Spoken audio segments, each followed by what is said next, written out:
संगमनेर तालुक्यातून एक मोठी बातमी समोर येते।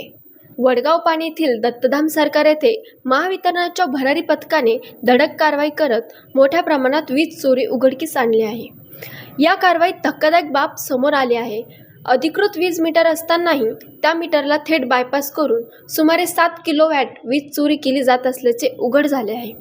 ही बाब लक्षात येताच महावितरणाच्या पथकाने तात्काळ कारवाई करत पंचनामा केला आणि संबंधितांवर दंडात्मक कारवाईची प्रक्रिया सुरू केली आहे।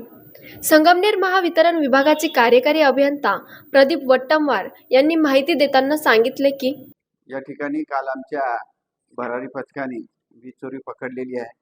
त्या ठिकाणी विद्युत कंपनीचे अधिकृत मीटर आहे, परंतु त्या मीटरला बायपास करून त्यांनी वीज चोरी केलेली आहे। त्या बायपास केलेला लोड हा 7 किलोवॅटचा आहे। त्याच्यानुसार आपण त्याची असेसमेंट 1-2 दिवसामध्ये काढून त्यांना आज संध्याकाळपर्यंत त्याची असेसमेंट काढून आपण त्याला देऊ, परंतु लोड हा 7 किलोवॅटचा त्या ठिकाणी मिळाला। 2 उपकरणं म्हणजे त्याचा आपण मीटर बंद केलेला आहे, त्याची तिथून वायर जी जोडलेली होती ते सर्व तिथून त्या प्रकारे सर्व जोडलेलं आहे। त्या बायपास केलेल्यावर 2 AC, 1 बोर आणि लाइटिंग असा 7 किलोवॅटचा लोड आपल्याला सापडलेला आहे। त्यांच्याकडे त्या ठिकाणी अद्याप दुसरे 3 कनेक्शन आहेत, ते व्यवस्थित होते।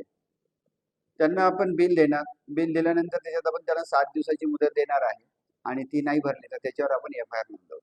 आता आपल्याला त्याच्यावर जरा खोलात जाऊन बघावं लागेल की तो किती दिवसापासून होता। तर बाकीचे 3 मीटर्स आहेत त्या ठिकाणी आणि दिवसाचं मला आता सांगता येणार नाहीये, परंतु लोडनुसार आमच्या अधिकाऱ्यांकडून माहिती पण आपल्याला।